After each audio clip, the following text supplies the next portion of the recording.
That's the thing. I think it's a selection between he and Nathan Cleary as to who is the 7 for New South Wales. The reason I ask you that is because if you look back through the history of what Queensland have done, Cooper Cronk started off the bench. Daly Cherry Evans started off the bench. They've had a history of putting out-and-out halfbacks on the bench and playing different roles, and invariably they've been successful. Yep. Hello, welcome to Six Tackles with Gus ahead of ANZAC Round 2025, a stellar weekend of football coming up across which the game will honour the sacrifices of service people past and present. Gus will look at Round 8 featuring what's going to be a cracking game at Allianz on Friday afternoon between the Roosters and the Dragons. How on earth do you pick a winner there? Can the Panthers get on a roll, or does Turbo's timely return supercharge Manly's resurgence on Saturday night? And can the Dogs stay unbeaten in a blockbuster against the Broncos? It is all happening. Welcome, Gus. Matthew Thompson, how you doing? I'm fantastic. That's good. Big inclusion for today's podcast. Very big. By popular demand, our great friend, Claude Trump. Claude Trump will make his return. Yeah. I've had more correspondence about Claude than anything that we've ever done. But we'll put his rugby league knowledge and maybe his, I don't know, sort of strategic thinking to the test today. I'll think of a question we can ask Claude. Yeah. He seems to have answers for most things. He does. Except for the quaddie results today in Sydney and No, Melbourne. it doesn't do predictive models. It doesn't tell you who's going to win or what you should invest in. It sort of saves itself from, I suppose there are models that do that, but certainly Claude saves himself from trying to predict winners for you. Can't use it for gambling. I went somewhere yesterday that I reckon you've been quite a few times before. It's very famous. I went for a drive with my wife and our dog Rosie yesterday, which was great timing because it absolutely pissed down rain. We went down the south coast and through the Southern Highlands, and I stopped at the Robertson Pie Shop. Brilliant. How good is it? Yeah, great. Home of the Hindmarshes, Robertson. Great. Yeah. I used to go down that road a lot. We used to have Mum and Dad had a little holiday house at Narrawally near Mollymook down the south coast, so I'd often go down that back way through Kangaroo Valley, and there's some good pie shops in that little town there. What is it about country towns and pies? It's basic. But they're all good. Yeah, always. I love going to country towns. I love going to cafes in country towns. Yeah. Takes you an age to get a sandwich, but they make it right. they want to have a chat, and everything just moves a bit slower.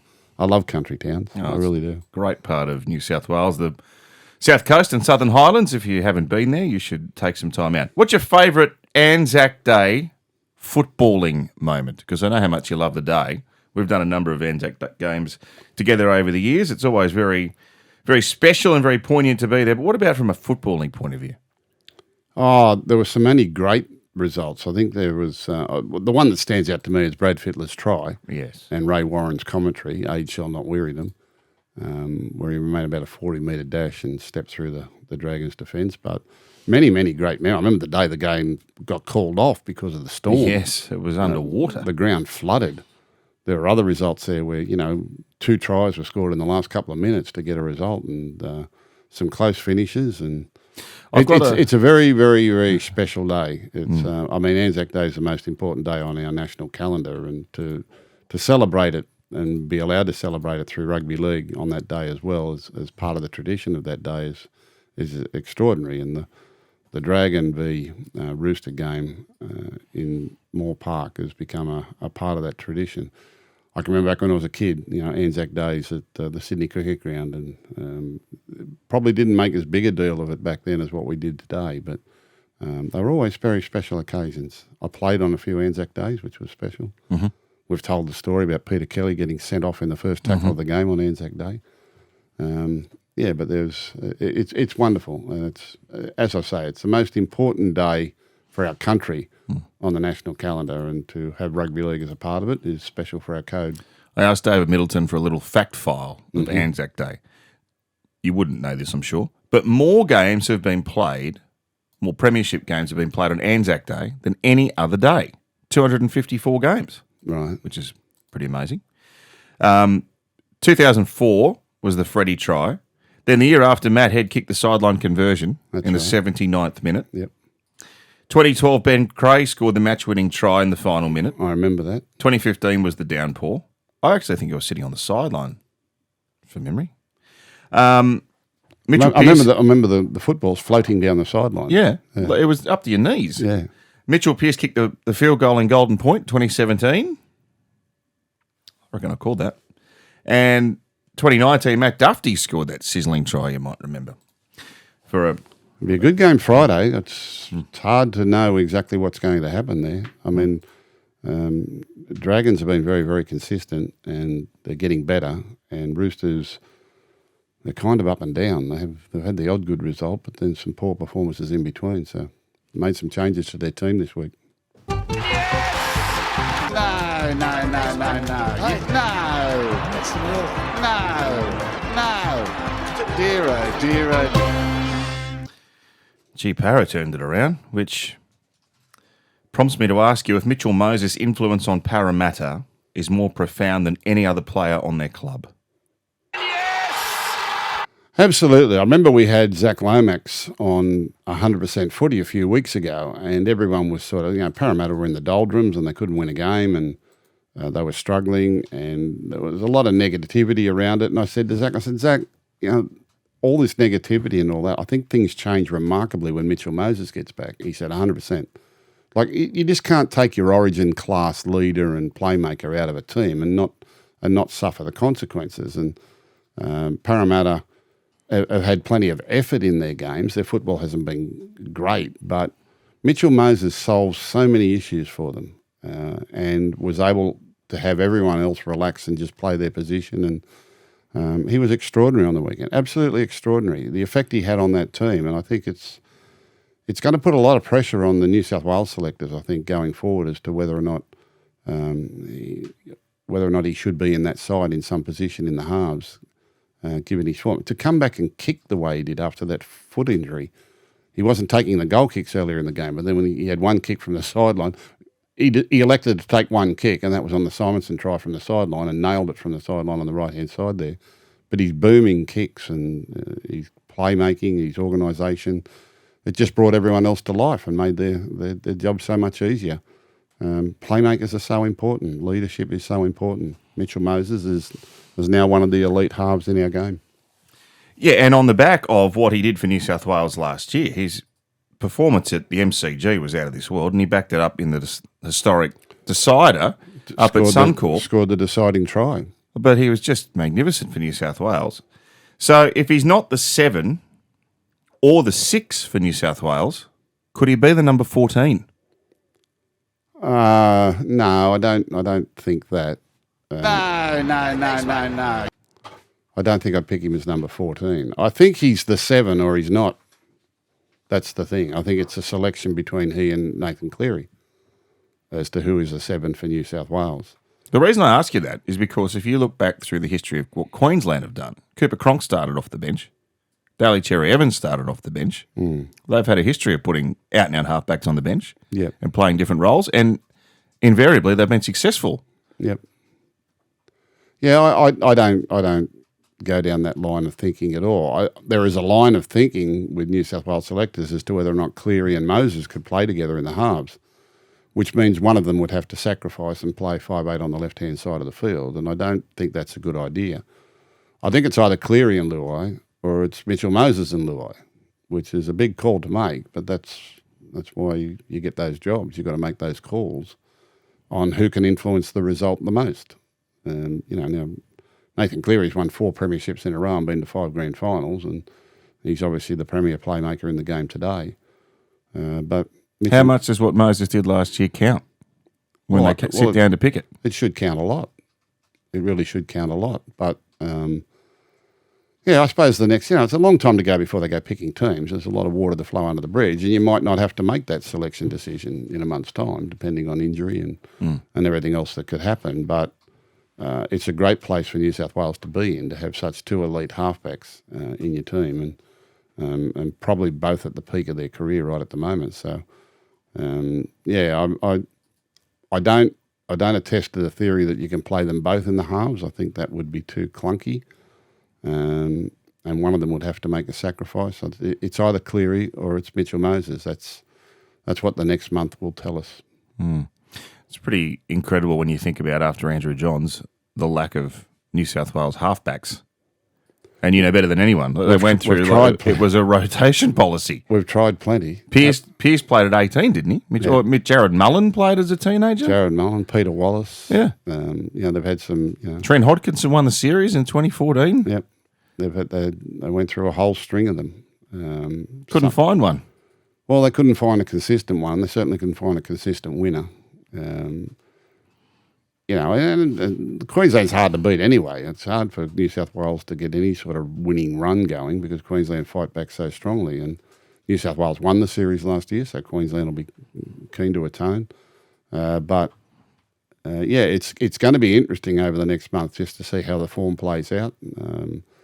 Mitch Moses could not have done any more. I mean, to have that extraordinary amount of time out with that serious foot injury, then to come back and play the way he did, kick the way he did, and for Parramatta to win that game the way they did was extraordinary. Now, he's had all that time to get ready for that game. He's got 6 days to get ready for his next one, and he's got to do it all again. And Cleary, as we say, his body of work is probably unsurpassed. He's actually got 2 weeks to get ready for his next game because they got the bye. They got the bye, have they? Oh, well, even better. So you don't think he could play 14? Back to my question. You couldn't bring him on. He could, but what are you bringing him on to do? You're only covering one position. He could be a ball playing lock. He could probably cover at dummy half. No, I wouldn't do that to them. No, I think. Well, that's not me. I wouldn't do that.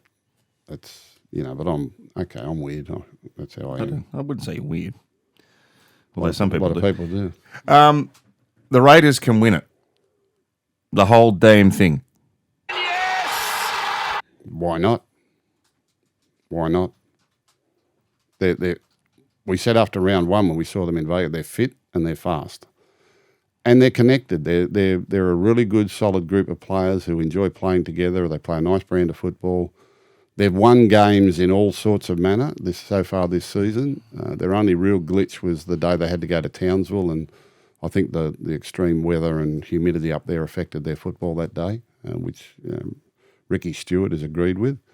But other than that, they're extremely hard to beat. Very, very hard to beat. On the competition ladder at the moment, we've got 5 teams that have won 2 games, 5 teams that have won 3 games, 5 teams that have won 4 games, and then you've got the Raiders who've won 5 and Bulldogs who've won 6. But this competition just not settling down at the moment into any sort of consistency. It's for people in tipping competitions, it would be a tipping nightmare at the moment. There's that many perceived upsets, but when you dig into it after the result, you can probably see how the results occurred.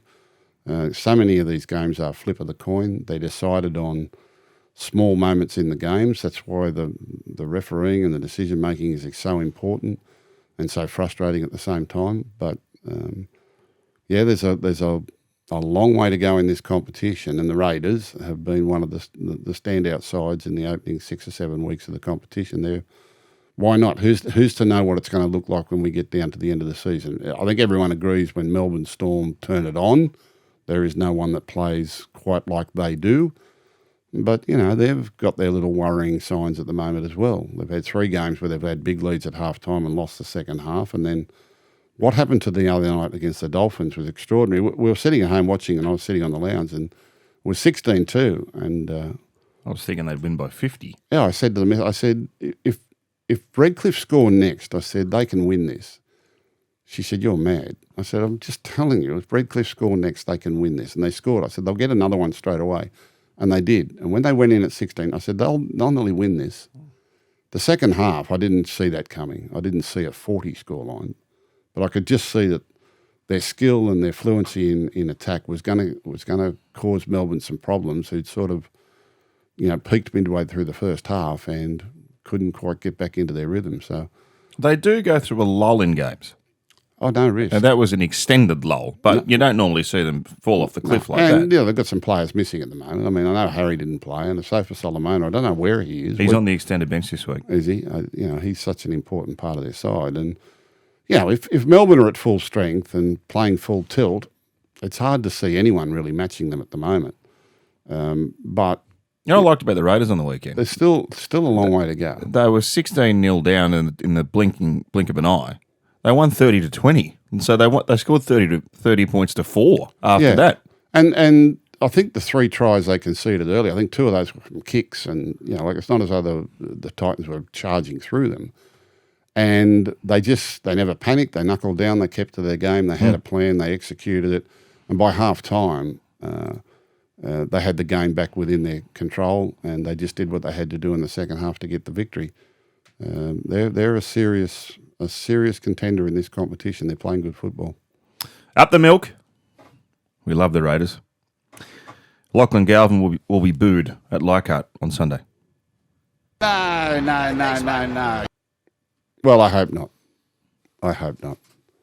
What a messy situation that's turned into. Really disappointed. I'm disappointed for the West Tigers fans. I really am. They've had some real struggles in recent years. What have they been? Wooden spooners 3 years in a row or something or other. And there's been a lot of promises, and they've brought in new management, and they've brought in new coaches, and they've sacked players, and they've gone through a roster overhaul, and they get the big news of signing Jerome Luai, and they've picked up some other good buys in Terrell May and the like, and they've had players leave because they wanted to go and play with better teams, and they've had to put up with that sort of reputation. And then they get to a point this year where I said, look, I think they can make the 8. I think their roster's really good. They've got some great young talent coming through. I think they're bought well. If they can get off on the right leg in this competition, they're capable of making the top 8. And I believe they've shown that in the first 5-6 weeks of the competition. And then kaboom, thunderbolt just comes, and I feel so sorry for their fans. I really do. This matter needs to be resolved quickly, and get it out of the newspapers and get it out of the media, because there is a lot of misinformation coming around. There is a lot of untruths, and there are a lot of truths that are yet to be told about the whole situation. And it's not healthy for the game. It's not healthy that our game or our football clubs can be put in this position, but that's the landscape. That's the minefield that we walk in clubland these days. And to have this happen to a football club hopefully doesn't set a precedent for what's to come, but it's certainly opened the door. So the latest on the Galvin situation is he played in a losing Western Suburbs team in the New South Wales Cup at the weekend, but he has been recalled to first grade to take on the Sharks in Sunday football at Leichhardt. His management continues to seek to basically destroy his tenure at the West Tigers by filing legal claims of bullying, which has been widely reported. And Canterbury have officially ruled out getting involved in making an offer or exploring the possibility of recruiting Lachlan Galvin. Gus, I asked you last week if the manner in which Galvin and his management have handled this situation would deter clubs from pursuing him. It seems all the suitors that were mooted, apart from Parramatta, have ruled themselves out. Do you think that's played a part? I think the timing of it all will have played a part, because no one would have considered that Lachlan Galvin was going to be available at any time anyway. I mean, that there are talented players from other clubs, but, I always say, we play against champions every week. There are champion players in just about every team. You play against champion players. It doesn't mean you can go and recruit them, or that it's ever on the radar that you're going to recruit them. And if they do come on the market, and particularly in this day and age, they're extremely expensive, and you've got to get on with your own program. And I think, I think Manly and the Dragons first came out, and because they were, and you get a lot of conjecture. Honestly, the media has a lot to play in this as well. And I know I harp on it, but they do. There are so many untruths and false stories and about Galvin. About anything in rugby league. There is so much. If you wanted to correct it all every day, it'd be a full-time job. It'd just drive you mad. And in the end, you just shrug your shoulders and you move on, because the media will move on to something else the next day, and you just go on with your business and you just ignore it and go away. But you get an incident like this where everyone wants to be to get the scoop, or everyone wants to get the coup, and all of a sudden there are rumours and everything flying around, and some rumours are false and some rumours are mildly accurate, and some opinions are based on very little information, and sometimes the little information is a dangerous thing, because then they start to make summations themselves, and they're inaccurate, and it puts a lot of pressure on the people that are actually in this situation trying to come up with a solution or trying to come up with a mediation to get the thing solved. As I've said previously, our game has opened itself up to this because we don't control the movement of players. We don't control player managers. Player managers have all the power in all these types of things.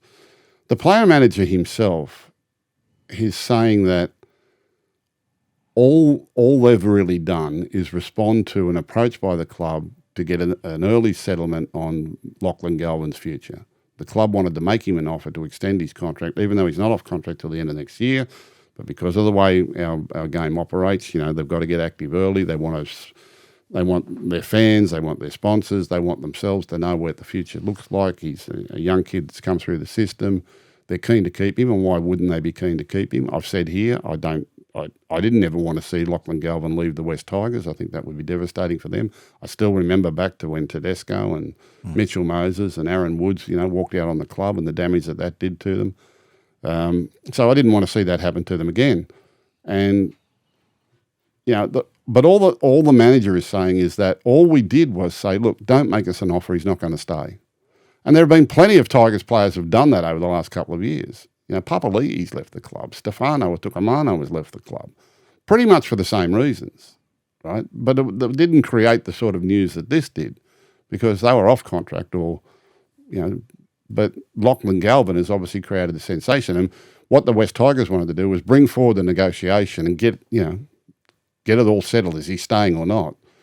Over the last few years, West Tigers have made plenty of approaches to a lot of players and a lot of clubs. They don't mind doing that as either, but they just wanted this matter settled. And he said, look, don't make the offer. He's not going to stay. I could string you out until November, and then we're going to go and sign with someone else anyway. Move on. Don't lose players because you're waiting around for Lachlan Galvin. Don't miss out on signing other players because you're waiting around for Lachlan Galvin. Lachlan's made a decision. He's going to leave the club at the end of next year. That was all that they said. And then the club, I guess, in its damage control, has reacted the way it has, and that's then now the manager using the situation to say, well, all right, well, if that's the way you want to be, then whack, here's this, we're going now, and we want to get out now. And it's really spiralled out of control. They need to mediate on this immediately and get it sorted. And my concern is that it sets a precedent for anyone else that wants to get out of a contract when they don't believe, for whatever reason, they're on the right money, or they're getting the right love, or they're getting the right coaching, or whatever it is that has people decided they need to move club. Sorry, so your observation there about the conduct of the manager is what you're paraphrasing what he believes he's done. Yeah. Okay. Well, he's neglected to mention that there's a dossier of. They've collated a dossier. He does have that, but I don't think they ever wanted to go down that line. I don't think. Well, why has he got a dossier of things that have happened with Lachlan Galvin over his last few years? Because it's part of why Lachlan Galvin probably doesn't want to be at the club. That's probably why they wanted the decision. But in the initial part, they weren't saying to him, "Look, here's a dossier of things we want to go now. Here's a dossier of things." All they were saying was, "We'll complete our contract, but we're not staying after that." That's pretty much all they said. That's pretty much all they said. And I don't even think the offer was made. Well, no, I think he said to Shane Richardson, look, don't waste your time making the offer. He's not staying. Yeah, but he did come out and bag the coach. After the reaction from the club. Yeah. They wanted an explanation. They wanted to know why. Well, here's why. But, we're not. But he wants a release. He wants him out of the joint. He does now. He wants him out of the joint now. And he'll probably get it. It's untenable. I can't see how there is a solution where he doesn't leave the club. After everything has now been said and done and the way it's been treated. And I don't know how this young man's going to recover from this. I've got to be honest. That was going to be my next question. For a teenager, it's a sad situation. I don't know, but I would imagine, and I'm the father of an 18-year-old, Lachlan Galvin's 19, he probably regrets the public fallout as to the way it's spiralled now, and he's been made to look like the bad guy in all of this. But I guess my concern is that the club he goes to next, is the playing group's probably wary. He's going to have to earn their trust. Well, if you listen to all the rumours and stories getting around, yes, of course. And there are red flags there, and there are concerns. But how much of that is actually true or not remains to be seen. Everyone now has, stories behind the scenes, and the real story and all this sort of stuff sort of comes out, which was never really bubbling around in the background before this took place. You might say it was now in hindsight, but it wasn't really.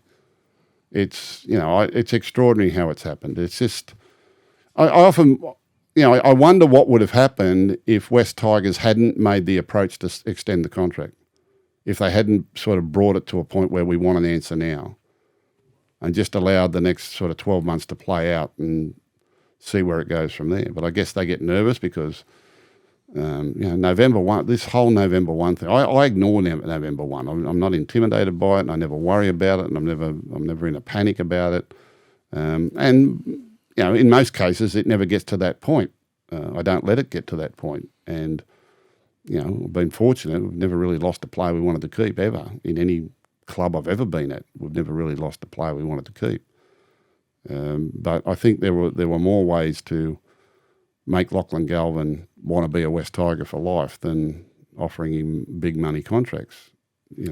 So you sort of saying here, I suppose you're giving the other side of the argument to what we talked about last week. Are you sort of saying the club does need to assume a little bit of responsibility for what's happened? Well, yeah, I think everyone's got to take some responsibility. It's opened the way for Lachlan Galvin to go down this course of action and the manager to go down this course of action. Why did Lachlan Galvin feel like this? Why did Lachlan Galvin decide he didn't want to be a West Tiger? What is it?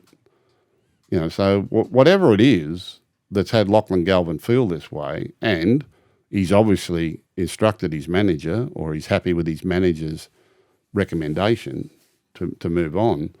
Why would the player feel like that? What is it about the West Tigers that makes the player think he needs to go somewhere else?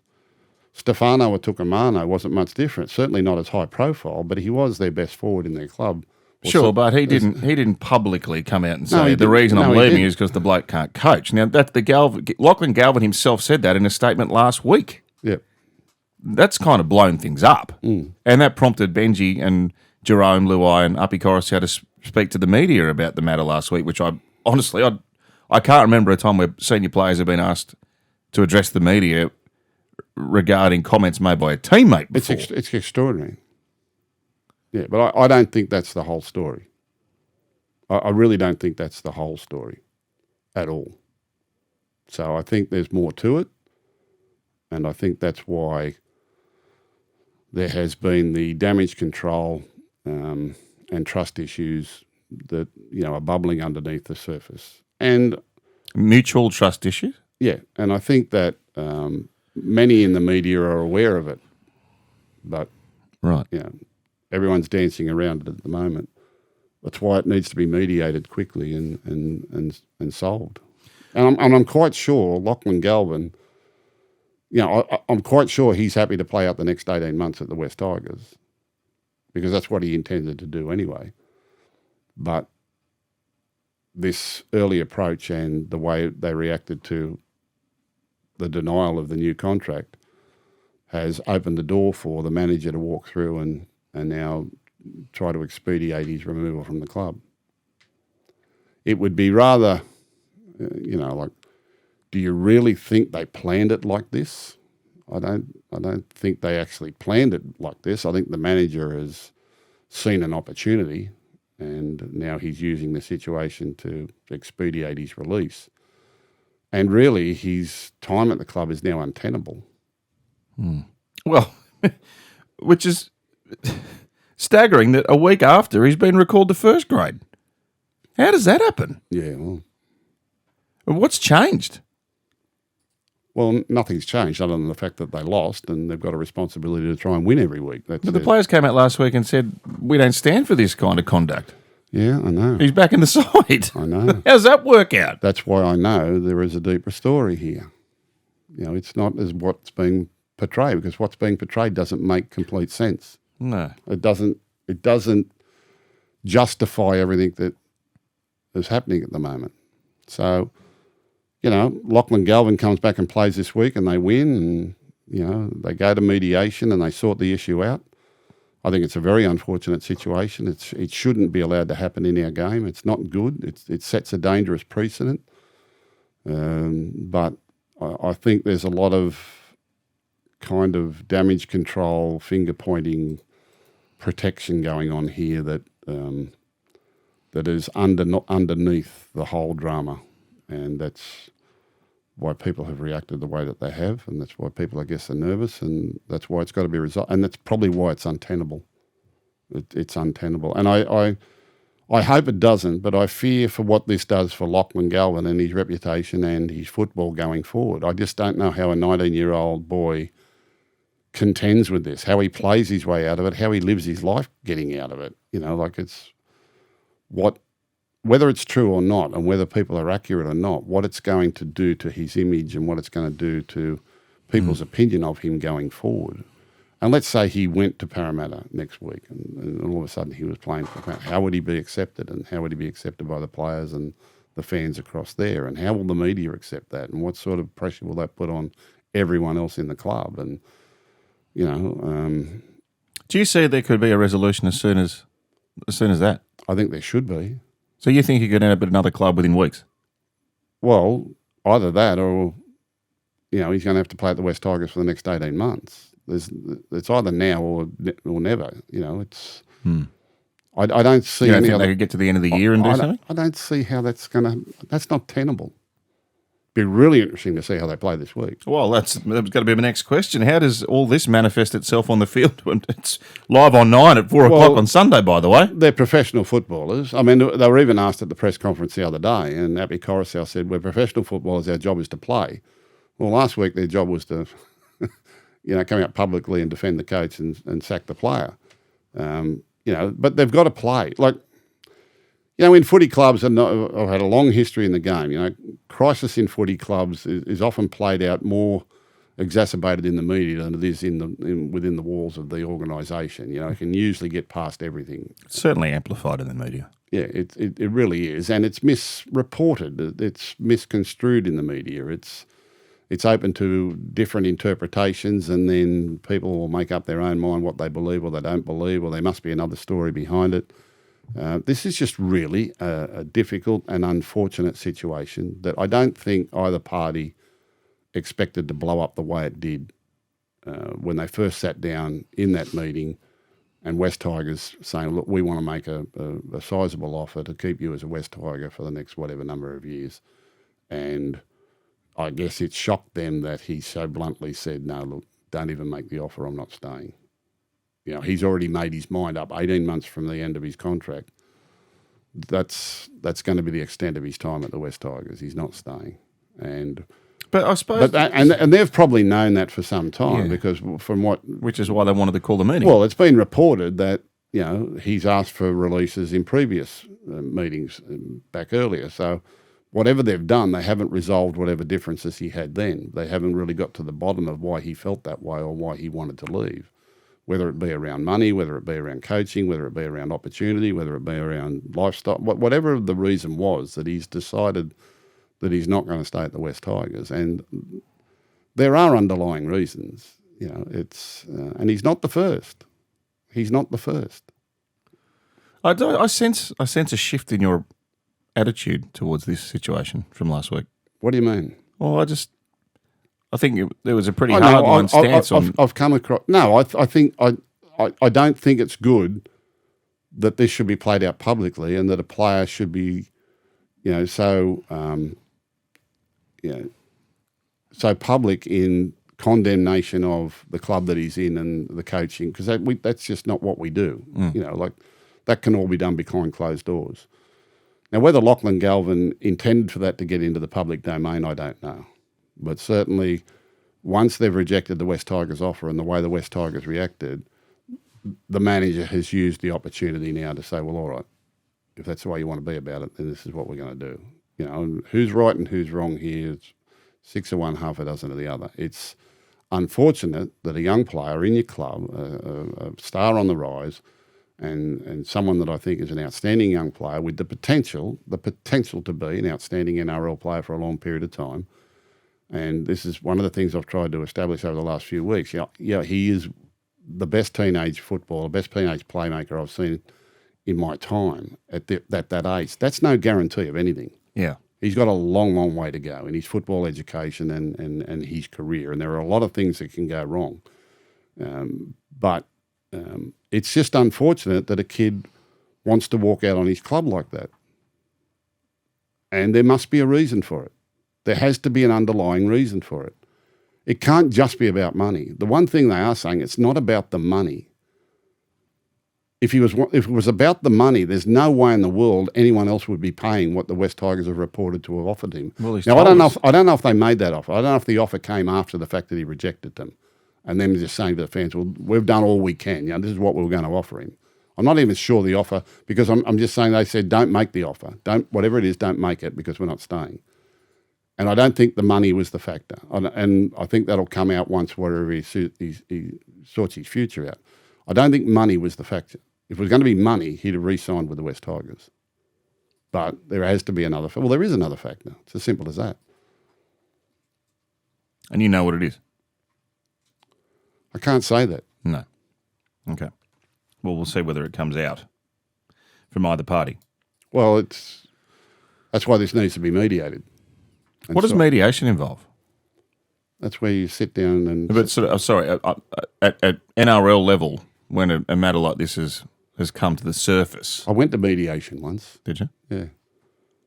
Sir Lawrence Street ran the mediation. Well, this wasn't you and Bill Harrigan. He put a 50-cent coin on the table, right, between the two parties. He said, this is what mediation is. He said, there's a 50-cent coin. He said, you're looking at heads, you're looking at tails, but we're both looking at the same thing, a 50-cent coin. And that's how he started the mediation meeting. Really? Yeah. So you're just seeing both sides of the same thing, different sides of the same thing. But somewhere in the middle there has to be a solution. I'd just grab the 50-cent coin. Yeah, I think for the game, for West Tigers and for Lachlan Galvin, the sooner they can get to mediation and walk away from this and stop talking, both parties, and just get on with life. Yeah, it's obvious he doesn't want to be a West Tiger, and it's obvious West Tigers need something in return to sort this out. And, Manly have said that he's not coming to them. Dragons have said, you're not coming to us. Just hang on, Claude. We'll be with you in a moment. Yeah. Yes. Look, maybe we're galvaned out. We'll see what transpires. But, gee, I'm fascinated by what happens at Leichhardt. The fact that it's taken up so much comment on, rugby league shows and in the media, and we're still talking about it here. And I don't particularly want to talk about Lachlan Galvin. Well, let's talk about something else. Yeah, fine. Big names back this week. So Angus Crichton returns for the Roosters. Sorely missed against Penrith at the weekend. Now, I know he's only a toiler, but Nick Meaney's back from Melbourne. Yeah. Now, he's a rock-solid player for them in a backline that's been depleted quite badly. David Fafita was supposed to be gone for a month. Someone said he had a bad hamstring or something. He was gone for a month. That's lasted a week. Unusual. He's in 14 for the Tigers. Charles Nickel-Cloustar comes back for the Warriors, but the big one's Turbo. Yeah. And David Middleton tells me that Manly, with Turbo, wins 60% of the time. Without him, 38. How about that? Yep. We talk about Moses' influence. Yeah, so they've lost their last three, and then there's been sections of the media wanting to attribute that to the Daily Cherry Evans decision a few weeks ago, that he was moving on to another club and not going to re-sign with the club, because that's a sexy story. The truth of the matter is Turbo hasn't played, and that's made it difficult for Manly and everything. So, and they've put in some dusty performances. I mean, even earlier in the year when they were playing great, they went across to the Warriors and lost heavily across there. They went across to Perth and they come back from Perth, and we actually tipped the Dragons to beat them at Brookvale the other night. I thought they might be a little bit flat, and they're just not quite in sync at the moment. And Manly with Turbo and without Turbo are completely different commodities. And, hopefully he's fit and well and ready to go, because it's a big game for them. Big game for them. It's a big game for both teams. Yeah. Well, Panthers want to keep the roll going, but Turbo is so important. So important. They've looked super clunky without him. Important for New South Wales too, I believe. Well, yeah. If you could picture a backline featuring Latrell, Turbo and Crichton all on the same team, that's a hell of a three-quarter line. Mm-hmm. I mean, Turbo could find himself at fullback yet. Assuming he's fit. Dylan Edwards. Well, I think Lomax is fighting. I think Dylan Edwards showed again the other night who the premier fullback is in the competition. I mean, just he'd had a few weeks out, and people were starting to wonder whether or not the wear and tear had got on him. He was outstanding against the Roosters, outstanding. He was everywhere, wasn't he? Maybe he's finally got over that groin. Yeah, well, hopefully. Hopefully. All right. You can wake your mate up. Funny game, rugby league. Yeah, you're a funny man. You're a funny man. I thought you had a clue. Funny game, professional. Well, what's the obstructors? It's a little bit funny. It's a funny thing with this competition. People are on drugs. We need a bit of levity. Everything's too serious. Levity. So let's change AskGus to AskClaude for a moment. AskClaude. What do you want to ask him? So I put down some questions that we could ask him, but you've said, well, he doesn't really work in that area. So what are we going to get Claude to solve for us? Claude's not going to tell you the lotto numbers or who's going to win the daily double or whether or not Panthers can win the comp. He's not going to do that.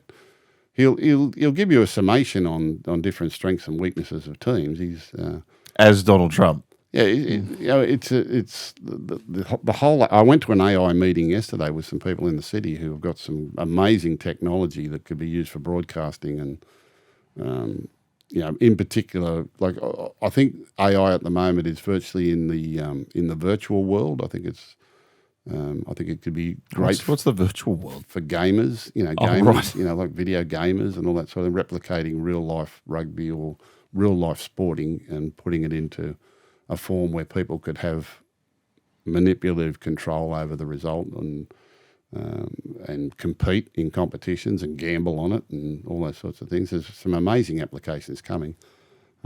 Absolutely incredible. What would do you want me to try and do something with Claude today? Yeah, that would give you an idea of just a very mild idea of its power. What am I going to say here? I want Claude to solve everything in rugby league. Maybe he's the man. It could be the man. We need Claude Volandis. Could be the man. Well, here's an example of maybe something that a rugby league club or a marketing team might do. All right, let's get this ready here. I just love that his name's Claude. Claude.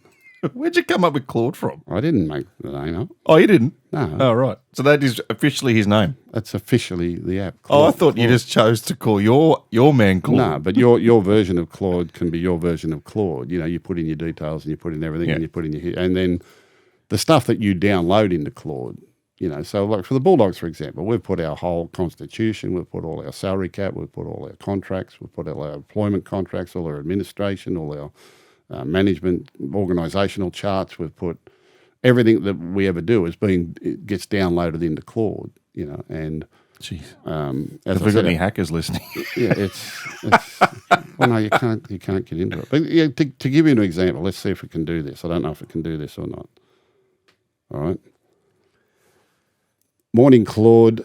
The Canterbury Bankstown Bulldogs played on Good Friday at Accor Stadium in Sydney in a home game and achieved a record home crowd of 65,000 people. This is the biggest crowd in history for a home game. They had a great win over the South Sydney Rabbitohs, 32-0. What the club would like to do is capitalise on the goodwill that was created by the wonderful atmosphere at Accor Stadium and the record crowd that they had. 65,000 fans there. And the vast majority look to be Bulldogs fans in Bulldogs merchandise, which means we have an enormous fan base. I want you to act as the marketing and membership director of the Bulldogs and come up with a strategy on social media and maybe with community events or other things that the club could do to convert that 65,000 fans who attended this great day into becoming more regular fans of home games with the Bulldogs. That's a 5-minute question. It's a long instruction, isn't it?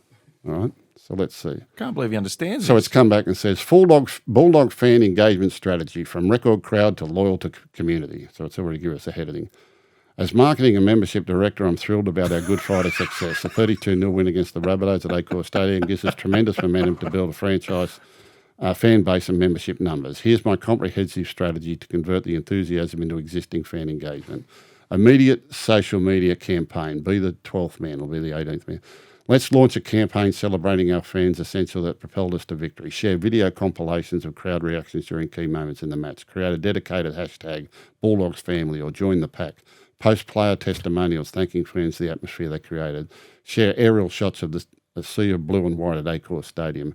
Launch a UGC user generation content campaign asking fans to share their match day experiences. Fan conversion strategy, digital initiatives, create a special landing page for Good Friday attendees with exclusive content, email campaign to ticket purchases with highlights and membership offers, retargeting ads to website visitors who viewed the match highlights, virtual behind-the-scenes content accessible only to members and regular attendees, community events, meet meet the pack events at local shopping centres in Canterbury, Bankstown, organised training sessions, open training sessions for fans to watch and meet players, community coaching clinics led by players in local schools, Bulldogs in business networking events for professionals. Thanks, Claude. All in this, and a lot of this is being done, but it's incredible, isn't it? Let's go to the actual Ask Gus, shall we? I like this question from Rob, who's a regular contributor. Is it time to have a buyout clause in the standard NRL players' contract so that when a player wants to leave a club, it's done quickly and the club gets adequately compensated? E.g., the Tigers could get 1 year of Galvin's new contract as a transfer fee. Clean and simple. Yeah, well, transfer fees were deemed illegal many, many years ago. I think that was the Dennis Tutty case many, many years ago, decades ago, back in the 70s. Transfer fees were deemed as illegal. Why? Clubs charging a transfer fee for, I don't know, restriction of trade, or I don't know exactly the terms of that. I remember it back in the day because I met Dennis Tutty. I played against Dennis Tutty at the back end of his career, but it was a famous case in rugby league history, the Dennis Tutty case, around transfer fees. Look, anything can be negotiated in a contract. There is a standard NRL contract, and it has termination clauses, and it has all sorts of things, and behavioural codes, and different things where you can breach your contract, etc., etc. Any contract can be negotiated or renegotiated in any terms that you want, as long as both parties agree and they adhere to it. What we don't want to create is an environment where players can just walk out on contracts any time that they like.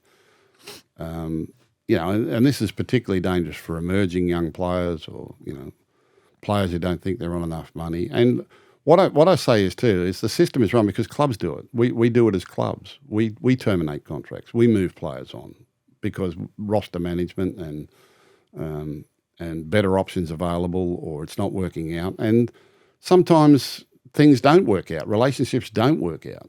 A lot of these things will be based around personality, character, behaviour, effort levels. Whether or not you might have a younger player who's better coming through the system, or you might have an opportunity to buy another player. Clubs are changing their roster regularly and, working players in and out of contracts and moving them on and moving players to England and, negotiating trades and settlements. So, it's hard to argue when a player turns around and says, no, I'm not happy, I want to move. Oh, no, well, you got a contract, you can't go, And it happens with kids even young. We've got plenty of examples of managers trying to get kids out of contracts where they've been contracted to clubs and in junior rep football. And, they all want to be coaches and they all think they're experts in development and they think they know better, and they've all got favourites because they've got mates at certain clubs, or they've got coaches who coach at certain clubs. The whole thing is, honestly, it's extremely amateurish and it's not controlled, and no one's been courageous enough to put it in proper place and have a system that works for it. I suppose that's the tenor of the question. Well, I guess many, many years ago, the club went down the league went down the line of salary cap and draft. That was back, the late 80s, early 90s.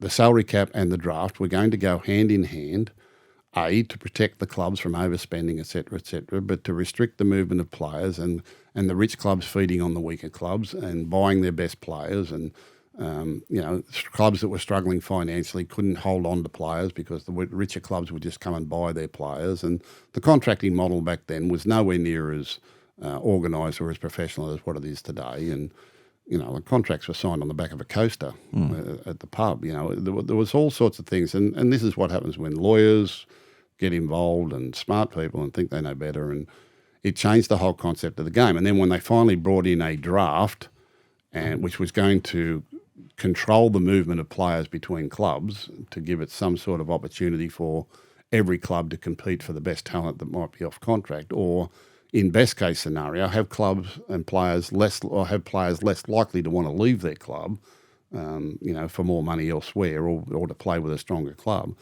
There had to be a levelling out of the player field there.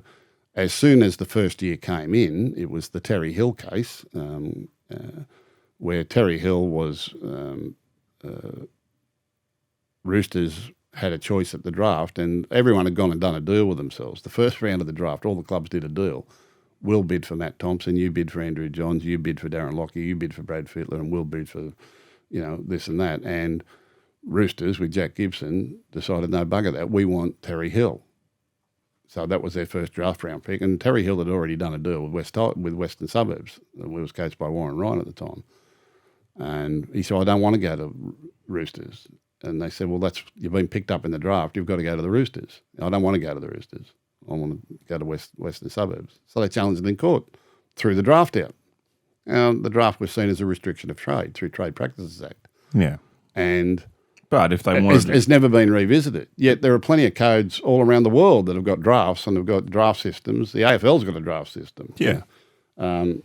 If the Players Association was happy with the draft, they could get it through.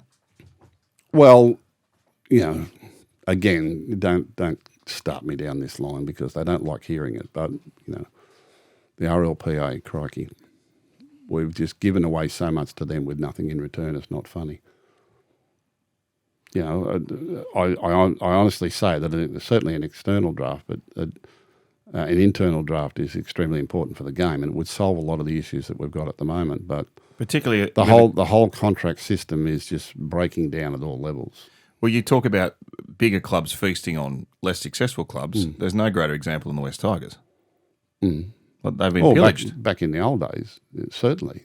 Yeah, and there were richer clubs, and that's why salary capping came in. That's why, and it was brought. You need to talk to John Quayle about this. He was the mastermind behind the whole lot. And then the first time that we had a draft situation, they challenged it in court and they won because, Trade Practices Act, when did that come in? I mean, Restrictive Trade and Trade Practices Act, I don't think came in until the 80s or 90s. I studied that at school. I should know. Yeah. So I think it's 70-something, 75? Yeah, something like that. But anyway, smart lawyers, lawyers. 74. I did listen in high school. Yeah, none of it was in the best interest of the game. Like challenging this and throwing the draft out was not in the best long-term interest of the game. No. It was all greed and, And the draft's a focal point of the AFL. It's not seen as regressive. Well, my concept, if every player come off contract at the end of the year and we had an auction for every player, do you imagine how many people would tune in for that? Look at the draft in America and how the draft goes on, But, we're a small country. We honestly are a small country. What are we, 25 million people? We are a really small country. So, and we don't have the system that sets itself off to an external draft, which is the drafting of players out of junior sport and school sport, college sport, university sport into the top leagues. We're not set up like that at all. But there should be some sort of restriction on the movement of players between NRL clubs, established NRL players, between established NRL clubs, so that, and the salary cap was so that you couldn't overspend and you couldn't, use your financial might to attract players away from clubs of lesser financial capability. But it's sort of been an ad hoc method all the way through. And unfortunately, it's just kept going on, and we get situations like this. Okay. I've got no solution for you. I really don't. Alex would like your thoughts on the state of the draw. Now, I get so confused about this every year because there's anomalies every year, but this year it's been so obvious. The Tigers have played Newcastle and Para twice. Mm-hmm. We're 7 rounds right? in. It is right. The Roosters have played the Broncos and Penrith twice. We're in round 8. How does this happen? It's Claude's algorithm. No, it's not Claude's algorithm. I don't think Claude would be impressed at all. Could Claude do the draw? He probably could. The issues with our draw or the issues with our competition structure have never really been seriously addressed all the way through. And broadcasters play their part in this, because they need bang for buck for the money they invest in the game. The game, I think, for many, many years was manipulative in trying to get attendances up and produce blockbuster games, for its own selling points, et cetera. But the draw's never been even. It's never been even since the days we had a 12-team competition. We played each other twice, home and away, which is, I guess most people see as the proper model. You have 2 rounds of home and away football. Everyone plays each other twice, and you get to the end. But expansion, that would make it impossible. I mean, what have we got now? 17 teams, soon to go to 18 teams. Everyone played each way, home and away. Well, it's a 34-week season. You can't have that. You can't play for that long. It's too much home football. That's why I'm saying you need to break up into conferences. But then people will complain because you'll have teams that don't play each other at all. The whole thing, no one's really settled down to come up with an optimum model. And then every year, because the vast majority of the revenue that comes into our game is through broadcasters, well, broadcasters need bang for their buck. They're not going to spend all this money on, broadcasting football games if they can't make a return out of it. They've got to make a profit too.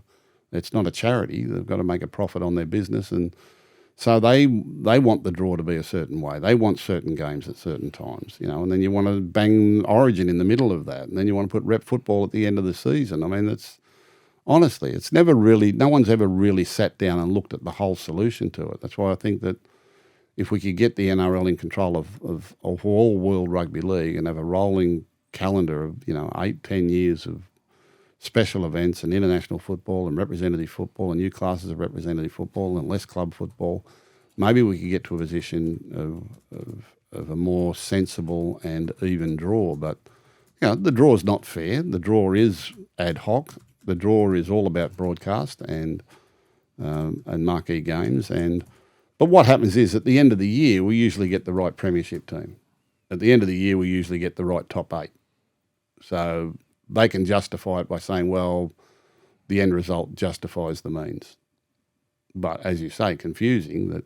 Well, Manly have had 3 games in 11 days as well. Like there's a lot of tight turnarounds like that, which obviously affect teams. Well, the other thing with broadcasting too, because we now play Thursday, Friday, Saturday, Sunday, and when we have a holiday Monday, we have a game on that day as well. And we want to keep Origins on Wednesday nights because that's the best rating periods. And clubs don't want to play without their rep players, so we want to have split rounds. And some clubs play without their rep players. Some players have to back their rep players up 3 days later. I mean, the whole system is just ridiculous. It doesn't happen anywhere else in the world.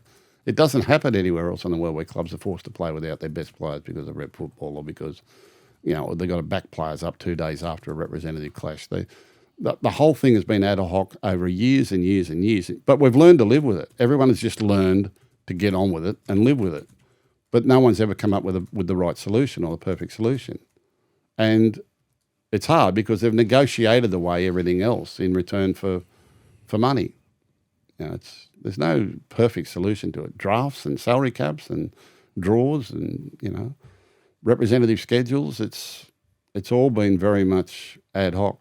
And, I think sometimes not in the best term interest of the game or of the athlete or the development of the longer term athlete. I think it's very hard work being a professional footballer in this competition, I'll tell you.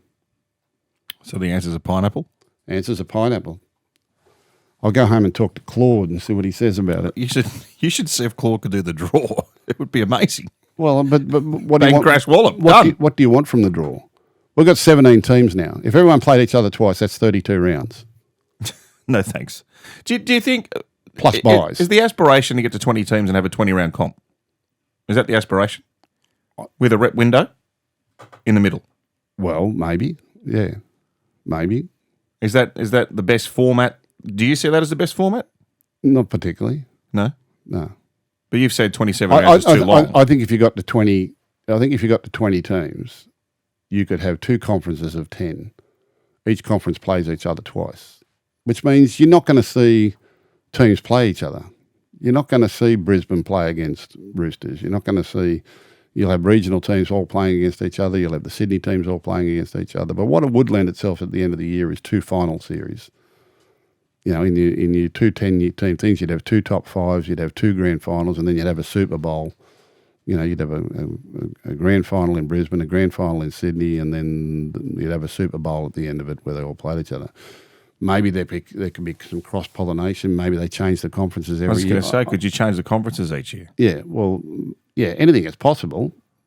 What we're doing at the moment is hardly the best option, I don't think. But it's just gone. It's just all accepted it. And, of course, in the middle of all that, we had the Super League, and then we had 2 competitions, and they all come back together, and we sacked teams out of the competition, and we had to bring them back, and then we merged teams. And really, how this game has survived is beyond it's beyond me. Claude would be in the fetal It's beyond position. our contracting model, our junior academy model, our pathways models. But do you think that's where we're trying to head? 20 rounds? I don't know club what rounds. honestly, mate. I don't know what their intention is. I don't think they know. I don't know what their intention is. I've got no idea. I can't help you. I can't help you. I don't know. And it used to keep me awake at night. Now it doesn't. I don't. What keeps you awake at night now? Nothing. Do you sleep well now? No, I watch telly and Oh. I'm not. Yeah, I'm past it all. Have you watched Mobland on Netflix? No, I haven't. Oh, you have to watch it. You'd Really? love it. It's Okay. Tom Hardy's in it. Tom Hardy and Pierce Brosnan. Who else? Not Helen Mirren. Is it Helen Mirren? Yes, it's Helen Mirren. It's the all-star cast. And Guy Ritchie is the executive producer. How many teams in the NFL across there? What are there? 30 franchises now? or You're something? asking the wrong bloke. I don't really follow it. It is, but all right. quite a lot. Yeah. Here we go. NFL teams. 32. You look at the most popular sporting in the world, which is probably the EPL, soccer. They don't even have finals and grand finals. It's just first past the post. And if we did that, they'd tear the joint down. Yeah, well, you wouldn't get the money from broadcasters because they want finals, baby. Well, Premier League does. Premier League's a very, very, very, very big beast. It is a big beast, and that's why I say we're a very small country. And we started out of being a Sydney competition. With 10 or 12 teams playing each other home and away. That's the competition when I first started back in the 70s. It's a different planet to what we've got today, and where it's gone, and how we got to where we got. I don't know. It's like we've just bumped along the road all the way along. The game has done its best. We've just bumbled our way, and and The game really has survived in spite of itself, hasn't it? it's It's tried. an amazing game. It has tried everything it can to destroy itself. It's incredible. Our game has tried everything it could to destroy itself, and it survives. It just gets better It survives despite all attempts. by itself. By all attempts, it has survived. It's resilient beyond anything you could ever imagine. It's an irresistible force. An irresistible force. And 65,000 people turn up at Acor on Sunday to Acor Stadium. And now we've got Claude doing the Bulldogs marketing strategy. 6 tackle trivia. Now, you talked about how you played in I think ANZAC. if you ran all that history of rugby league through Claude about contracting and blow about, he'd say, "What are you people doing? What the What hell? the hell are you doing?" In which year did the first official Roosters-Dragons ANZAC Day game commence? You'll probably know that without thinking very hard, but I'll give you some thinking music anyway, because I'm very proud to announce that the first episode of Stories of Origin Series 4 drops on Monday, coming April 28. This series focuses around magic State of Origin moments. Episode 1, to be released on Monday, is Arthur Beetson's Arrival. It's a fantastic episode featuring Wally Lewis, my man Gus, and we've spoken to Roy Masters as well. But one of the highlights of the episode coming on Monday is that we've dug up, and this is not a joke, unheard audio, audio that has gone unheard until now, that's been sitting there for 45 years and no one knew it was there. On what? It was found underneath a desk in the newsroom at QTQ in Brisbane. Audio of what? Audio of the players speaking in the lead up to the first Origin game, including Arthur Beetson. Oh, okay. So I'm not kidding. They found these tapes in a dusty box sitting under someone's desk and put them in the machine, and they're like, "What's this? Ever seen this before?" It's all the vision of the Queensland team training ahead of the first Origin game. Wow. And they've spoken to them all, and it's some great stuff. Really? And Beetson talks, and a very, very young Mal Meninga and the King. Yeah. So we've been able to get that audio and cut it into our episode that launches on Monday, another of the episodes to come. Here's a snippet of the miracle try. I guess it was a game where New South Wales seemed to be cruising towards victory. They led 12-4 into the final 10 minutes of the game. And it comes down to the last play of the game. Whether you're a New South Wales or a Queensland supporter, it's very rare that you see a try at this level where, including the pass from dummy half, there are 9 passes thrown. I was actually in the tackle. He stepped inside me. So I know too well what it's like to have something ripped away from you.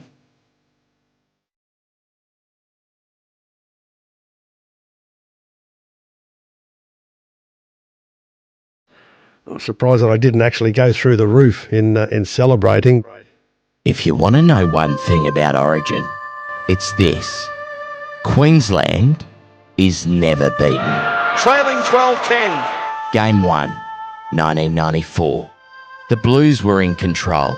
2 ahead, 1 minute to play. It's all over. Nope. It's never over. Langer pushing it wide. Walters onward. Khan joins in. Renoff Floats the pass for Renoff. down the touchline. Hancock Beats one. Gets it in field. Hancock gets it on. waves of Queensland maroon engulf the Sydney Football Stadium. Queensland are coming back. Inside to Darren Smith. Alfie again. Big mouth. Langer gets it away. Here's the big fella. Gets the pass on. And then, from nowhere, Toyne goes for the corner and gets the try. Queensland is never beaten. Queensland, it's a miracle. Oh yeah! What about that one? It's Dunno. Unbelievable. One of the greatest tries ever scored. A play that would define Queensland for decades to come. What about that from Queensland? I can't believe it. Unbridled joy on the sideline, and why not? That's not a try, that's a miracle. When did the first official Rooster Dragon ANZAC Day game start, Gus?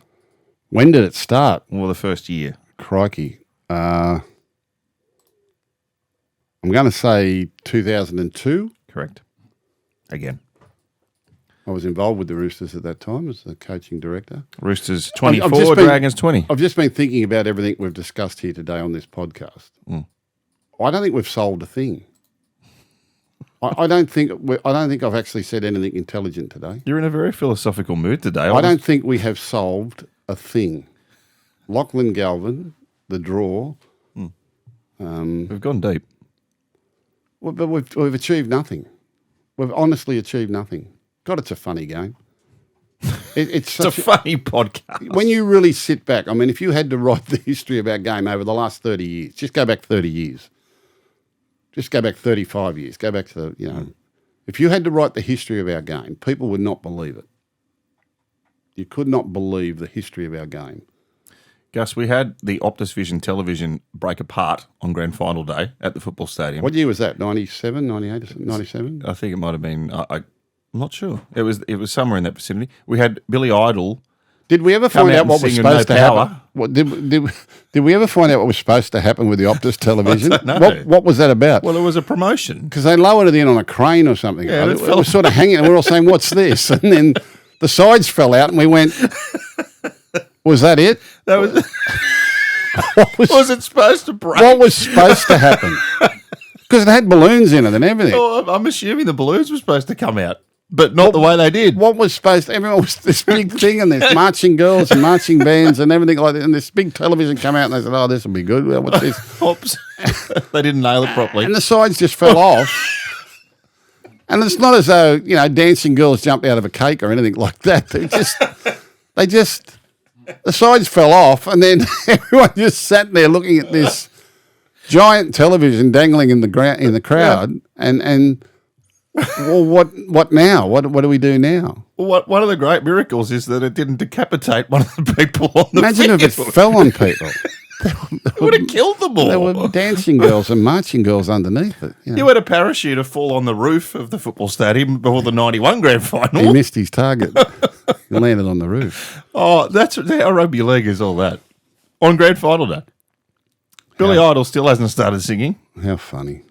What, I mean, if you actually went through and documented it all about how our game has bumbled along, just bumbled along. Okay, our appeal to our audience. You can send in your submissions of great rugby league faux pas for next week. And here we are today, and people are still turning up and watching, and people are watching on TV, and it's great. And the ratings have never been better. There is conjecture and controversy in absolutely every game. We've got referees sitting in a bunker miles away adjudicating on things. We've got it's a funny game. Honestly, it's a funny game. If you actually sit back and look at it and try to explain it to someone who had no idea about where their sport was or where it came from, they'd look at you and say, why do you do it that way? Next week, your favourite rugby league faux pas, or is it faux pas? What's that?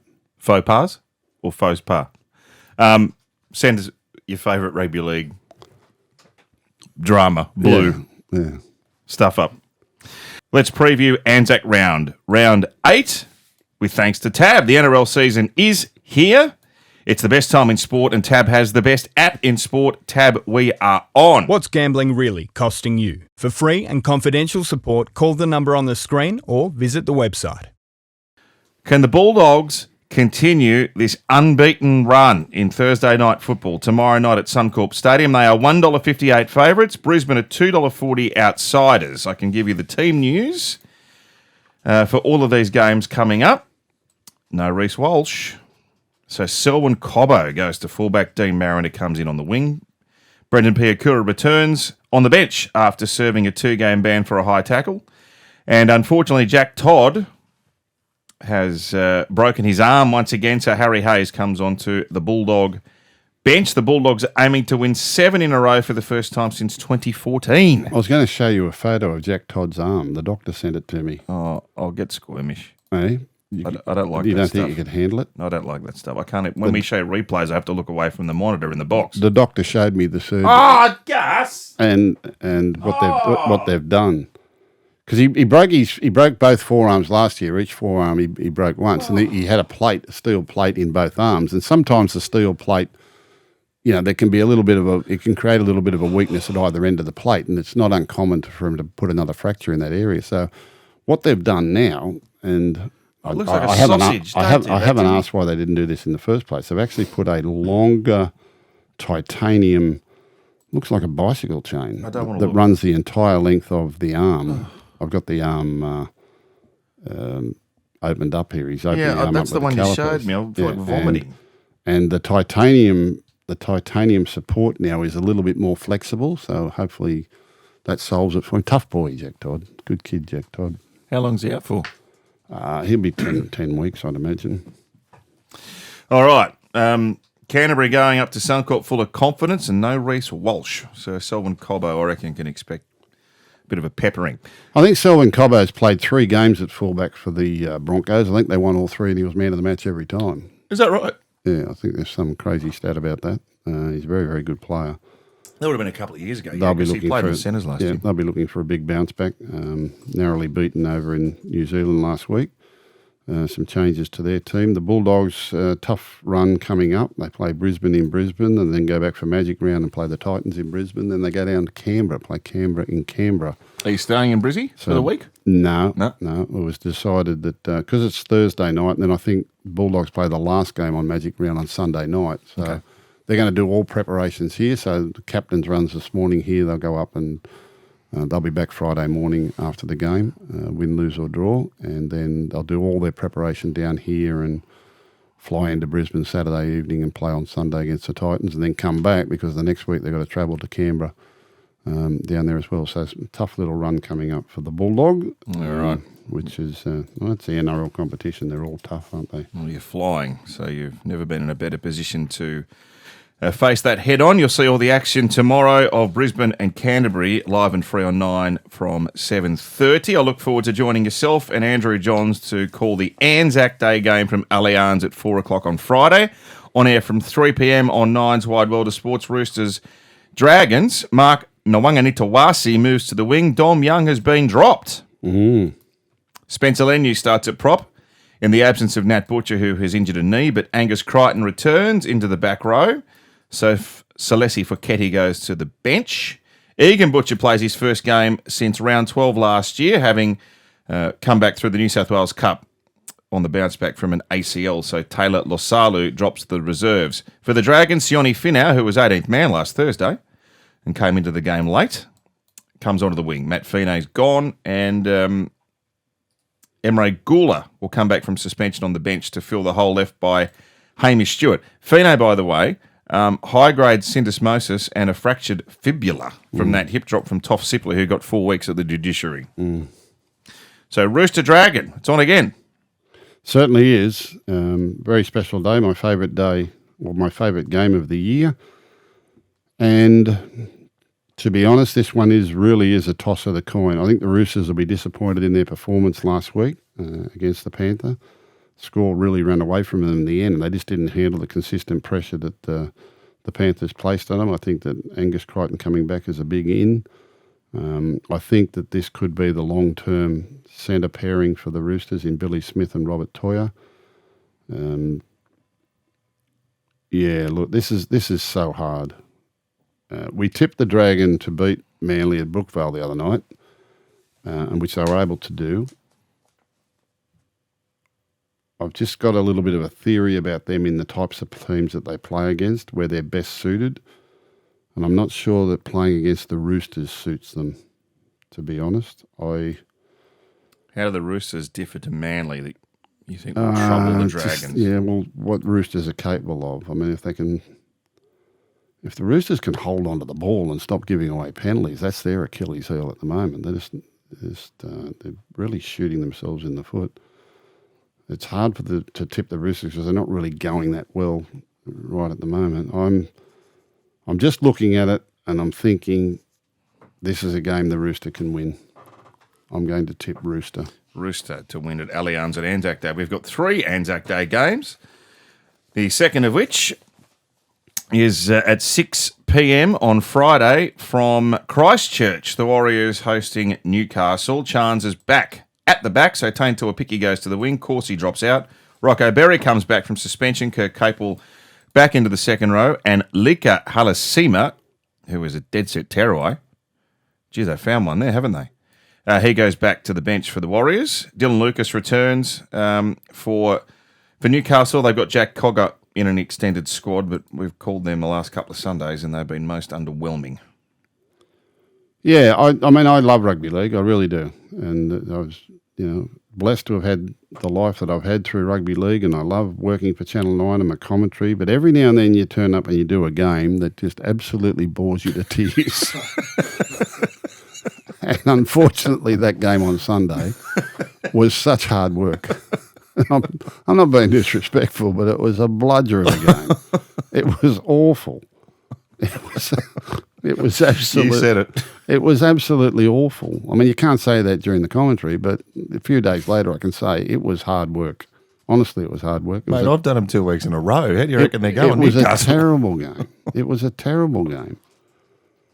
Gee whiz, the Knights. They can't score a point. They can't trouble the scorer. And there's so much talent in this team. I don't know whether they're overthinking it. Paralysis by analysis, I don't know. They've got debatably the most exciting attacking player in the game at the moment and of the last decade, and they can't score a point. Sunday afternoon at Newcastle, they're playing against the Sharks.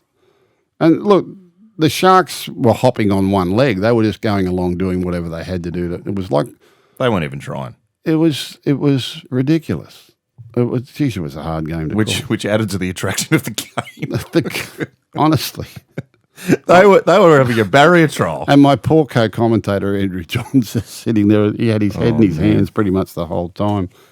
Oh, dear, oh, dear, oh, dear. It was hard watch. It was a really hard watch. I can't tip Newcastle. I've got to tip Warrior. Okay, Melbourne, South Sydney. This one down at Amy Park. Sure, they bounce back. So Meaney comes back because Jack Howarth's out for a long time because of the shoulder injury. Tui Kamakamitha's out with an ankle injury, so Lazarus Falepu comes in, although Nelson's on the extended bench. He's been out for a long time with concussion. and he may come back in. So massive changes for Wayne Bennett. After one game in the centres and 2 at 5'8", superstar Latrell Mitchell goes to fullback and Jai Gray goes to the bench with Lewis Dodd dropping out. Bailey Bentley Harpe comes onto the wing, so Campbell Graham goes back to the centres and Ewan Aiken to the back row, and Jaden Sullivan plays half-back, so Cody Walker goes back to the 6. So it looks a little bit more like the predicted South Sydney lineup.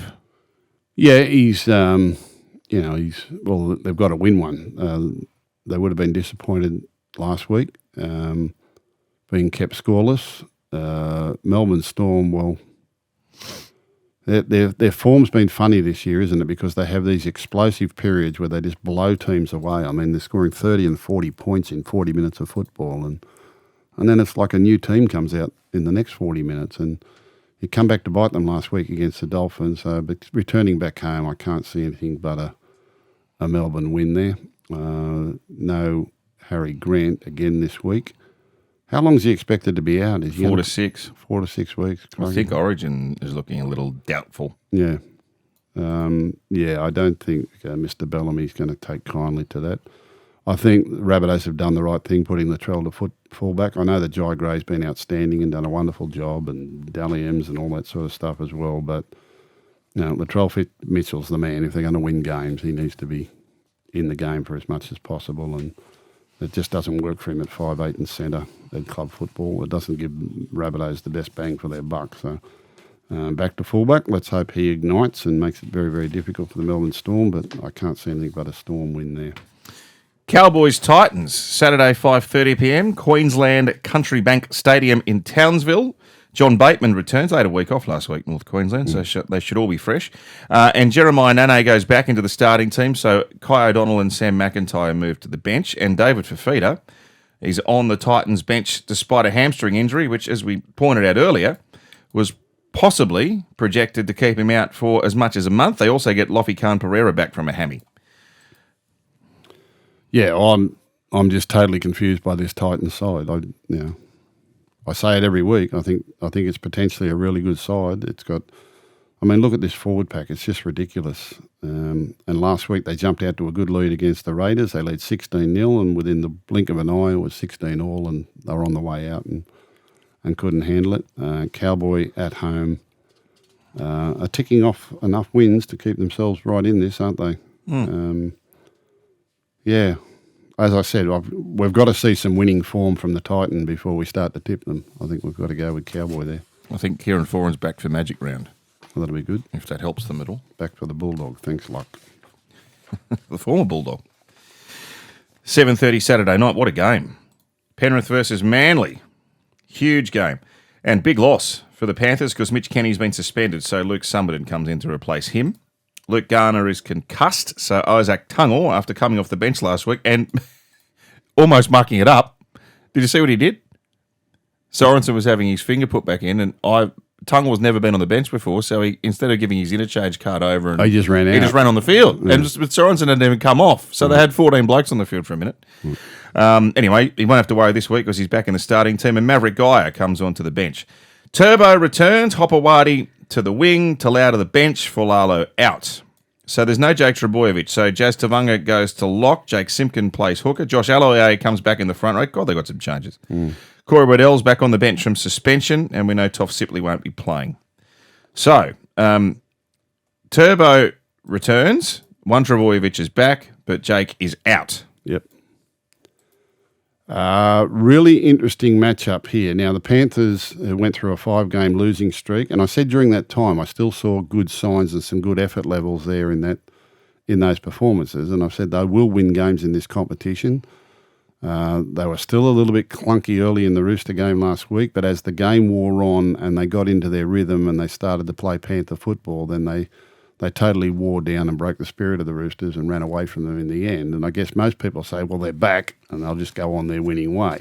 However, the issues I see with their lineup and where they're most vulnerable are actually where the Sea Eagles are exceptionally strong, if not the strongest team in the competition. I keep looking at the two back lines here. If Trebojevic is right, and we've got to assume that he is, and he's ready to go, and you've got Saab and Cooler and Garrick and Hopewadi, and you've got these two experienced playmakers in Cherry Evans and Brooks, and they like to play the game by moving the ball a lot. I'm still worried about the depth of experience in this back line for the Panthers. Alamonte, Tungwall, Casey McLean, Thomas Jenkins, Blaze Talangi. I think defensively they're still vulnerable out there. They were able to take away the vulnerability last week because they got right into their rhythm of kick and chase and pressure in their defence and put the opposition down their end of the field. Earlier in the game, the Roosters looked very dangerous with them, scored the first try, again, just moved the ball and got a try straight away. But they didn't see much of the Panther end of the field, which is the best defence against an opposition's attack, is to keep them at their own end of the field. And Panthers do it better than nobody else, like anybody else. But no Nick Kenny again this week, which I think is a big loss for them. It's not Penrith Park, it's Combank Stadium. It's not like the home ground advantage that they're usually used to. I think Penrith are vulnerable where Manly is really strong. And for that reason, I'm going to tip Sea Eagle to beat Panther this week. I think if Manly want to bounce back from what happened to them in the last couple of weeks, they've got the artillery to challenge Panther where Panther is vulnerable. Now, to Panther to counteract that, with their work ethic and their defence and their kick and chase and the control from Cleary and everything else, if Panthers can get their game on, they've got the sort of game that can frustrate Manly and dismantle them. But I think it was early last year Manly routed them at Brookvale. Was that last year or the year before? It was last year. They routed them. It was Sunday afternoon. Ran in a big score against them. And when I'm looking at the two sides man for man and lined up, and if Manly get their game on, they will win. That's just how I feel about it at the moment. I think Panthers are really going to have to work hard at their style of football to deny the Sea Eagles playing their style of football. But if Manly are able to get their game on, if Brooks and Cherry Evans are able to release Tom Trbojevic and these speed men out wide, I think Penrith are going to have a devil's own job trying to contain them. I'm going to tip Sea Eagle to beat Panther. Okay. Raiders versus Dolphins, another fascinating game, this one. Dolphins are going good. The Raiders can win the comp. Yeah, so much attack in them. Same 17, same for Canberra at the moment. Francis Molo is going to make a club debut, and up in the front row, Mark Nichols goes to lock to replace Felice Kafusi. There's no Jeremy Marshall-King again, so Max Plath will play hooker despite suffering a foot injury against Melbourne, but he's a tough lad. So 2:00, GIO Stadium. Can the Raiders keep going? Can the Dolphins cause the upset on the road? Yeah, well, it's a long way from Suncorp Stadium, Brisbane, down to Canberra. It's a different part of the world down there, and Canberra are a different team at home. Dolphins, that's part of their journey now is to be winning games on the road and beating good sides away from home, and they'll go there with a lot of confidence after their big win against the Storm last week. They've got a lot of points in them. He's a sensation, this young halfback. He's going to be a great player for a long period of time. His partner, Cody Nikorima, is doing some great things as well. They've got great strike power, Herbie Farnsworth, Avarillo, Asako, Bostock, Tabuo Fado, up against this really fast and fit Raiders backline. Kyo Weeks, Tamale Timoko, That's Sebastian Tamale. Chris. I tell you, I've noticed Xavier Savage. He's so strong, but that Ethan Strange, how strong a player is he? They're going to need the fire brigade on hand because they'll just be burning up the track, these two teams. They've got so much speed. Fire brigade. The fire brigade. The fire brigade. And I think it's been underrated too, the effect of this hard-working forward pack for the Raiders as well. I think Hudson Young is in terrific form. Matty Nicholson, the boy out from England, is doing extremely well. Morgan Smith is a good player. Joseph Tarpany I really love. Corey Horsburgh is so fit and healthy and playing strongly. They've got a good bench. This is a really good game. I'm going to go with the home side Raider to beat Dolphin. Then, Sunday footy. The spotlight well and truly on the West Tigers at Leichhardt Oval. Up against the Sharks. We know Galvin's back, so Dewey to the centres, Naden to the wing. Royce Hunt returns on the bench. And Toby Rudolph has an ankle, so Tuku Hautapua comes into the Sharkies 17. The Sharks last week, they were a party to that game that we called on Sunday. Just had no killer instinct about them at all. I think they had the Newcastle Knights at their mercy for most of the contest. And I know they scored 30-odd, but it was kind of like that was the least the score could have been had they really applied themselves. And they never really went for the jugular at all. Mind you, they've had a lot of travel so far this year, Vegas and Townsville and all the like. And I think that I just don't know how the Tigers are going to come up. But the magic of Leichhardt Oval. I don't think their record there's very good recently. Doesn't matter, but every now and then they turn one on. And what I hate, I really love this West Tigers team. I really love the makeup of this team now and where it was going and the football it was playing and its potential during the course of the year. And I think Adam Dewey back to the centres is a better move. I think that Galvin back into the team. I mean, if they can put their best foot forward, they'll really trouble the Sharks. But I don't know. The answer's a pineapple there. Sharks will probably win again.